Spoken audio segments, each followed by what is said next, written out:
Math DBS ম্যাডামের ক্লাসে তোমাদের সবাইকে স্বাগত। আমি বিএস স্যার। তো আজকে আমরা আলোচনা করব সপ্তম শ্রেণী গণিত নিয়ে। আজকে আলোচনা করব নিজে করি 3.1 পৃষ্ঠা নম্বর 35 নিয়ে আলোচনা করব, যার উপরের পার্টগুলো কিন্তু অলরেডি আমি আলোচনা করে দিয়েছি, আর এর আগের অঙ্কগুলো কিন্তু অলরেডি আমি আলোচনা করে দিয়েছি, নিশ্চয়ই তোমরা দেখেছো। আর যদি কেউ দেখে না থাকো, চ্যানেল ভিজিট করে সেখান থেকে দেখে নিতে পারবে, আর ডেসক্রিপশন বক্সে লিঙ্ক থাকবে, সেখান থেকেও দেখে নিতে পারবে। তা ভিডিওটা অবশ্যই লাইক করো, বন্ধুদের সাথে শেয়ার করো, আর চ্যানেলে যদি কেউ নতুন হয় তাহলে অবশ্যই চ্যানেলটা সাবস্ক্রাইব করে নিও, আর রোজকার নোটিফিকেশনটা পাওয়ার জন্য বেল আইকনটাকে হিট করে রেখো। ভিডিওটা অবশ্যই লাইক করো। আর তোমাদের আদার্স সাবজেক্ট যেগুলো আছে, বাংলা, ইতিহাস, পরিবেশ, ভূগোল যেগুলো আছে, তার জন্য তোমরা ডিভিএস ম্যাডাম ক্লাসটাকে ফলো করবে, যেখানে ম্যাডাম কিন্তু খুব সুন্দরভাবে স্টাডি করায়, যে ক্লাসগুলো অ্যাটেন্ড করলে কিন্তু ফুল মার্কস তোমরা অ্যাচিভ করতে পারবে। তাই দেখো, আমরা আজকে আলোচনা করবো 2 নম্বর থেকে আলোচনা করবো। 1 নম্বরে অলরেডি আলোচনা হয়ে গেছে, 2 নম্বর থেকে আলোচনা করব। কি বলছে দেখো, একটি আয়তাকার চিত্রের দৈর্ঘ্য 10 সেমি এবং প্রস্থ 6 সেমি। ঠিক আছে, চিত্রটির দৈর্ঘ্য ও প্রস্থ 2 সেমি বাড়ানো হলো। আয়তকার চিত্রটির দৈর্ঘ্য প্রস্থ একই অনুপাত থাকবে কিনা সেটা আমরা দেখি, রাইট?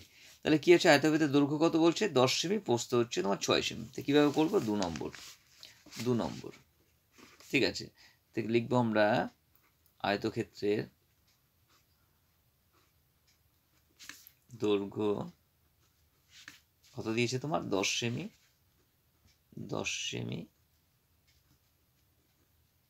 প্রস্থ 6 সেমি।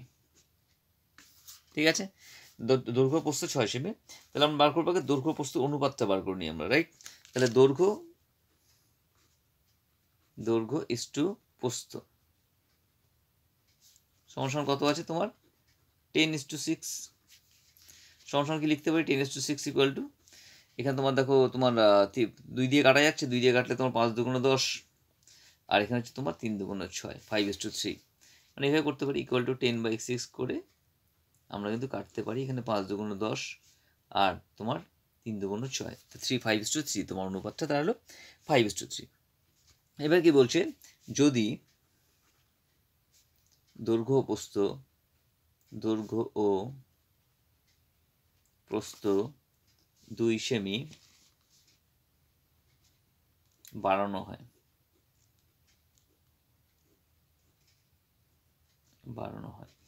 তাহলে কত হবে? তো দৈর্ঘ্য কত আছে? 10, তাহলে 10 যোগ 2 দৈর্ঘ্য, ঠিক আছে। আর প্রস্থ কত হবে? প্রস্থ হবে 6 যোগ 2 সমান 8 হবে।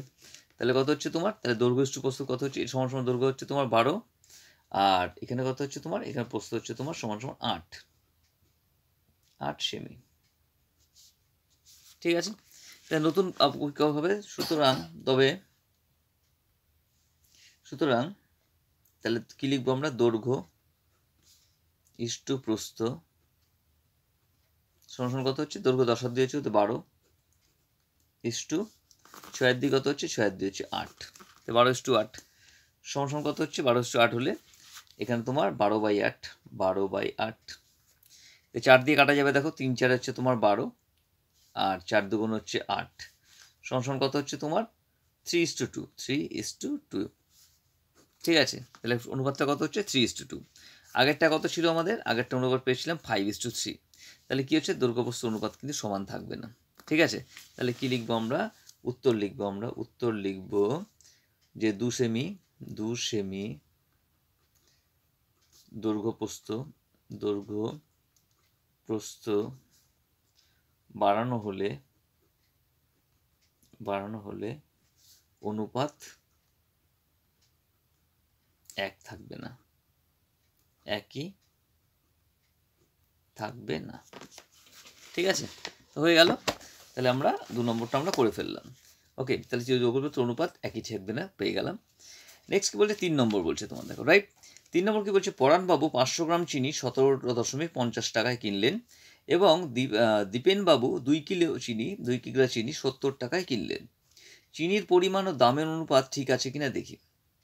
ঠিক আছে, চলো দেখে নিই এটা কীভাবে করবো, আমরা দেখে নিই। ঠিক আছে, তো পরেরটা আমরা দেখে নিই। তাহলে বলতে কি চাইছে, যে পরাণবাবু 500 গ্রাম চিনি 17.50 টাকা কিনলো, আর দীপেনবাবু 2 কিলো চিনি 70 টাকা কিনলো। তাহলে লিখে নেব, এটাতে 3 নম্বর। পরাণবাবু কত? 500 গ্রাম চিনি কিনলেন, 500 গ্রাম চিনি কিনলেন কত টাকায়? 17.50 টাকায়। 17.50 টাকায়। ঠিক আছে, দেখতে পাচ্ছ না?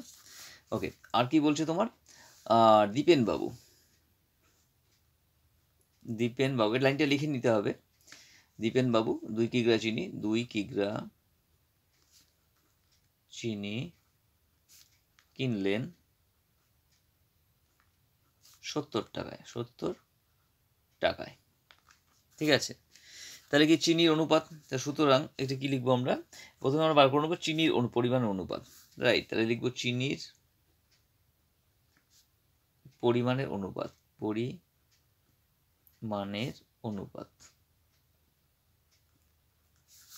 চিনির পরিমাণ অনুপাত। তাহলে কত হচ্ছে তোমার? চিনি 500 গ্রাম ইস্টু কত হচ্ছে তোমার? 500 গ্রাম, আর এখানে 2 কিলো কিনেছে তোমার, তাহলে 500 গ্রাম ইস্টু 2 হবে তোমার। তাহলে কি করবো আমরা? চিনি অনুপাতে অনুপাত, তাহলে লিখবো আমরা, তাহলে 500 গ্রাম ইস্টু 2 কিগ্রা। ঠিক আছে, তাহলে 500 গ্রাম ইস্টু 2 কিগ্রা করলাম। এবার এদিকে গ্রাম আছে, এদিকে কিগ্রা আছে, তখন অনুপাত করতে গিয়ে দুটো সমান করে নেবো। তাহলে 500 গ্রাম, এখানে 500ই থাকলো, 500 গ্রামই রাখলাম। আর 2 কিগ্রা ইস্টু 2 কিগ্রা সমান কত হয়েছে? 2 কিগ্রা সমান 2000 গ্রাম, সবাই আমরা জানি 2000 গ্রাম। এদিকেও গ্রাম, এদিকে গ্রাম করলাম। সমান কি লিখবো আমরা? এর উপরে 500, নিচে হচ্ছে তোমার 2000। এখানে দুটো শূন্য কেটে দিলাম, এখানে দুটো শূন্য কেটে দিলাম। এখানে 5 থাকলো, এখানে 20 থাকলো। তাহলে 5কে যদি আমরা 20 দিয়ে কাটি, তাহলে কত হচ্ছে? এখানে 1 হচ্ছে, 4 5 হচ্ছে 20 হচ্ছে। সমান কত হলো? দাঁড়ালো 1:4। ঠিক আছে, তা চিনির পরিমাণের অনুপাত কত হচ্ছে? 1:4 দাঁড়ালো তোমার। ঠিক আছে, এবার বার করবে কি? দামের অনুপাত, রাইট? এবার লিখবো চিনির পরিমাণ ও চিনির দাম অনুপাত সমান আছে কিনা দেখবো আমরা। এবার লিখবো আমরা চিনির দামের অনুপাত, চিনির দামের অনুপাত।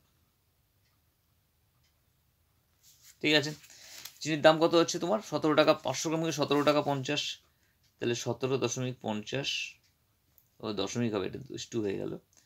17.50 ইস্টু কত হচ্ছে? এখানে কত টাকা? 70 টাকা কিনেছিল, 70 টাকা। ঠিক আছে, সমান কি লিখবো আমরা? সমান লিখবো তাহলে 17.50 ডিভাইডেড বাই হচ্ছে তোমার 70 লিখতে পারি এটা আমরা। এবার কি, এখানে দশমিক আছে, তো দশমিকটা তুলে নিতে হবে আমাকে। দশমিক তুলতে গেলে কি করতে হবে আমাকে? এখানে 100 দিয়ে আমাকে একটা দশমিকের জন্য একটা 1, আর দুটো ঘর আছে, দুটো শূন্য লিখলাম আমরা, রাইট? এখানে 0 একটা কেটে দিলাম। এখানে কত থাকছে তোমার? 175। এখানে কত থাকছে? 175। 175কে আমরা কত? 5 দিয়ে আমরা কাটতে পারবো আমরা। ঠিক আছে, 5 দিয়ে, এতে 5 হচ্ছে, 5 দিয়ে কাটতে পারবো।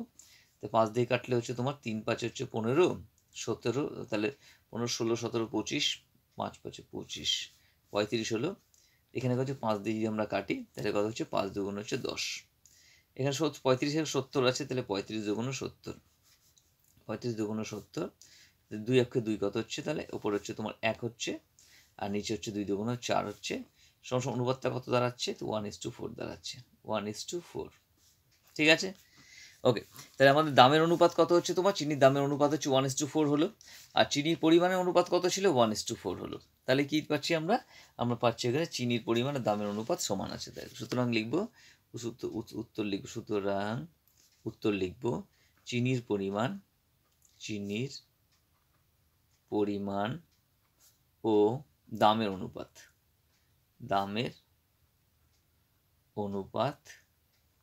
সমান। ঠিক আছে, বোঝা গেল কী করে করলাম? দেখে নাও।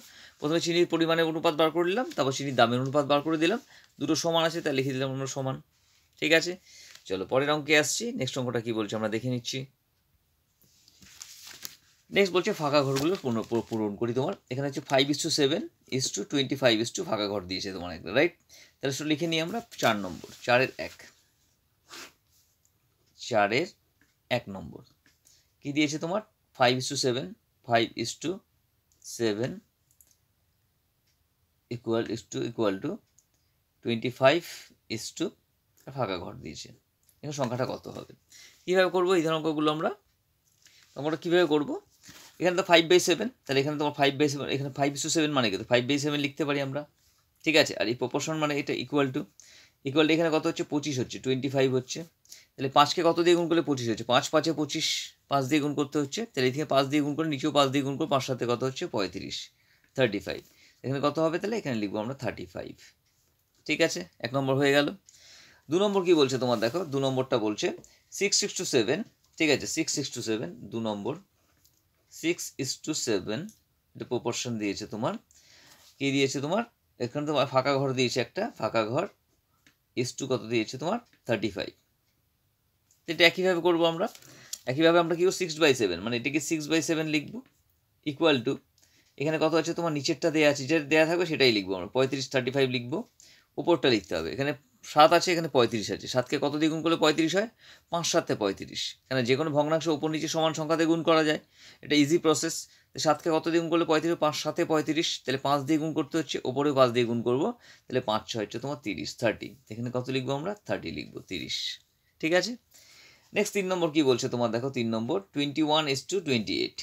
3 নম্বর বলছে 21:28, তারপর প্রপোর্শন দিয়েছে তোমার এখানে তোমার 3:2 কত হবে তোমার 3:2, এখানে একটা ফাঁকা ঘর দিয়েছে। একই প্রসেস 21/28 মানে 21/28 আমরা লিখে নিলাম, ইকুয়াল টু কত হচ্ছে এখানে ওপরও দেওয়া আছে 3, তার নিচে কত হবে লিখতে হবে। এখানে 21 আছে, এখানে তোমার কত হচ্ছে 3 আছে, 21কে কত দিয়ে ভাগ করলে তোমার 3 হচ্ছে, 3 7 21, 7 দিয়ে ভাগ করা হচ্ছে। তাহলে 28কে আমরা কি করবো, ওপর নিচে সমান সংখ্যা দিয়ে ভাগ করবো, 7 দিয়ে ভাগ করবো। 28 7 দিয়ে ভাগ করলে কত হচ্ছে 4 7 28 হচ্ছে তোমার 4। তা 3:2 এখানে কত লিখবো আমরা 3:4 লিখবো আমরা। ঠিক আছে, হয়ে গেল। চলো পরের অঙ্কে আসবো, নেক্সট অঙ্কটা দেখে নেবো। 4 নম্বর, 4 নম্বর কি বলছে দেখো, এখানেই করে দিচ্ছি, একটাই লাস্ট অঙ্ক আছে, 9:24। এটা প্রপোর্শন দিয়েছে তোমার ইকুয়াল টু, এখানে ফাঁকা ঘর দিয়েছে একটা, এখানে দিয়েছে তোমার 8:8। ঠিক আছে, এটা একই প্রসেস, 9/24 লিখবো, 9/24 লিখবো, ইকুয়াল টু এখানে নিচে 8 আছে, তার নিচে 8টা লিখে নেবো। এখানে 24 আছে, তো 24কে কত দিয়ে ভাগ করলে তোমার 8 হয়, 3 দিয়ে ভাগ করলে 8 হয়, তাহলে 3 8 24। এখানে 9 আছে, 9কে আমরা 3 দিয়ে ভাগ করবো, 9কে 3 দিয়ে 3 তিরিক্ষে 9, তাহলে 3 তিরিক্ষে হচ্ছে তোমার 9, তাহলে কত হবে এখানে 3 হবে তোমার, 3:8। ঠিক আছে, খুবই সহজ অঙ্ক, অঙ্কগুলো জাস্ট একটু প্রসেসটা মনে রাখলেই হবে। তাহলে আজকে আমাদের 35 নম্বর পেজটা আমাদের কমপ্লিট হয়ে গেল, 3.1টা আমাদের কমপ্লিট হয়ে গেল। ঠিক আছে, আর আগের যে পার্টটা আছে তোমরা যদি দেখে না থাকো, ডেসক্রিপশন বক্সে লিঙ্ক দেওয়া থাকবে, সেখান থেকে দেখে নিতে পারবে, আদারওয়াইজ চ্যানেলে ভিজিট করে দেখে নিতে পারবে। আর বাকি অঙ্কগুলো কিন্তু সিরিয়ালি সব করানো আছে তোমাদের। ঠিক আছে, আর নেক্সট পরে কী আছে, আর পরের দিন আমরা পরের চ্যাপ্টারটা নিয়ে আলোচনা করব। ঠিক আছে, আজকের জন্য এই পর্যন্তই। ভিডিওটা অবশ্যই লাইক করো, বন্ধুর সঙ্গে শেয়ার করো, আর কোনো কিছু বুঝতে অসুবিধা হলে কমেন্ট বক্সে অবশ্যই কমেন্টস করো। খুব ভালো থেকো।